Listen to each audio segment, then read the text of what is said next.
लौकिक कामना के लिए भजन करें तो क्या भजन से लौकिक कामना पूर्ण हो जाती है? संसारिक कोई कामना चाहे तो भजन से पूर्ण हो जाती है।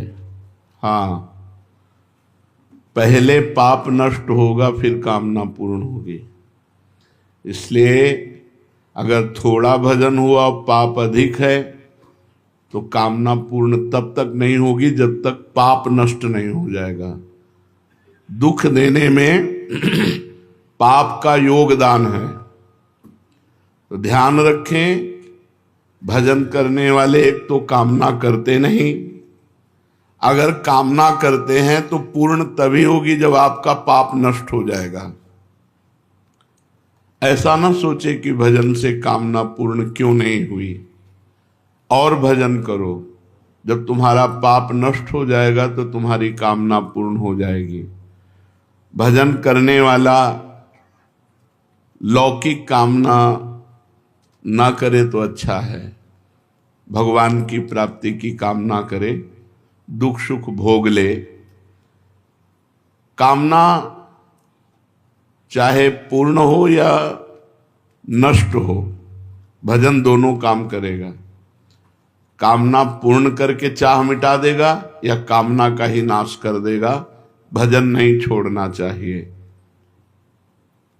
हम तो 7 वर्ष से भजन कर रहे हैं, प्रश्नकर्ता ने कहा, पर हमारी कोई आदि व्याधि अभी तक दूर नहीं हुई। मुझे लगता है मेरा भजन निष्फल है क्या? नहीं, बाहर के दुख और शरीर की बीमारी ये प्रारब्ध के अनुसार मिलती है। भजन का फल है अंतःकरण शुद्ध होकर भगवदानंद की प्राप्ति होना। भजन का फल ये नहीं कि तुम्हारा जुकाम बुखार ठीक हो जाए, तुम्हारा ये ठीक हो जाए। अगर चाहोगे उस कोटि का भजन करोगे तो हो जाएगा, पर भजन का फल ये नहीं है। भजन का फल है अंतःकरण की पवित्रता और भगवदानंद की प्राप्ति। महाराज, शरणागति का क्या अर्थ है? सब प्रकार से अपने सर्वस्व को, तन मन धन कामना वासना बुद्धि अहंकार सबको भगवान को अर्पण कर देने से शरणागति पूर्ण हो जाती है।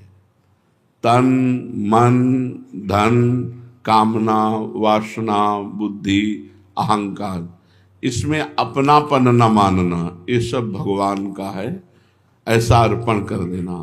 अहंकार भी भगवान का है, बुद्धि भी भगवान की है, मन भी भगवान का है, चित्त भी भगवान का, तन भी भगवान का, धन भी भगवान का, मन भी भगवान। अब सारा भार प्रभु पे अर्पित करके हम निश्चिंत हो गए, निर्भय हो गए। बहुत बढ़िया बताया, पर ये होता नहीं है। इसका साधन क्या है? शरणागति, तन मन प्राण धन बुद्धि अहंकार सब कुछ समर्पित हो जाए। इसकी साधना क्या है? पहला, भगवान के अनुकूल ही सब कार्य करे, प्रतिकूलस्य विसर्जनम, श्री कृष्ण अनुकूलेन।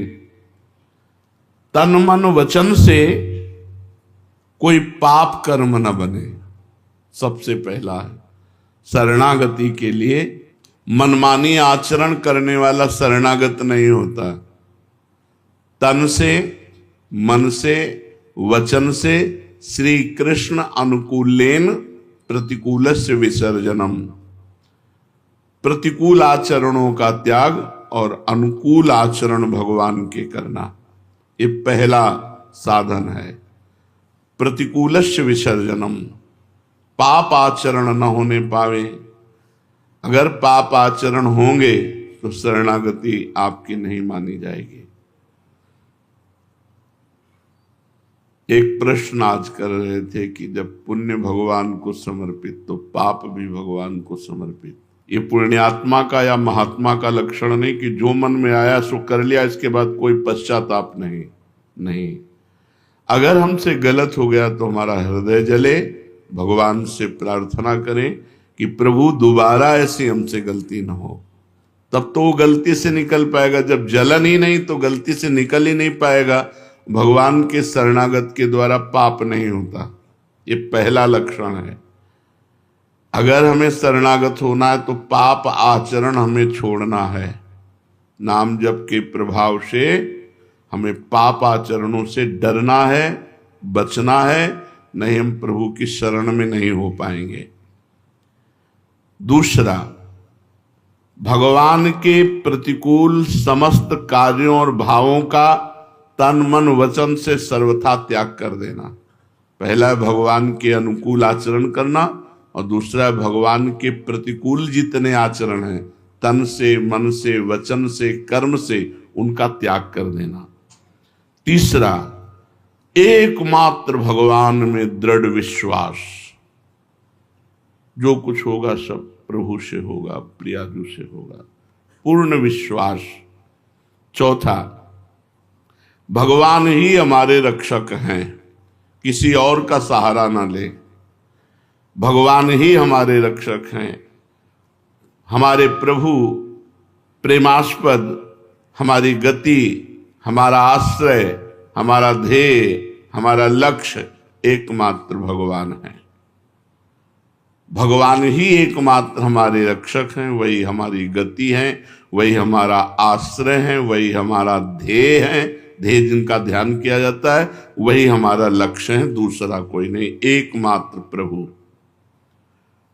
पांचवा, जो कुछ भी सोचें, बोले, करें वो केवल भगवान के लिए करें।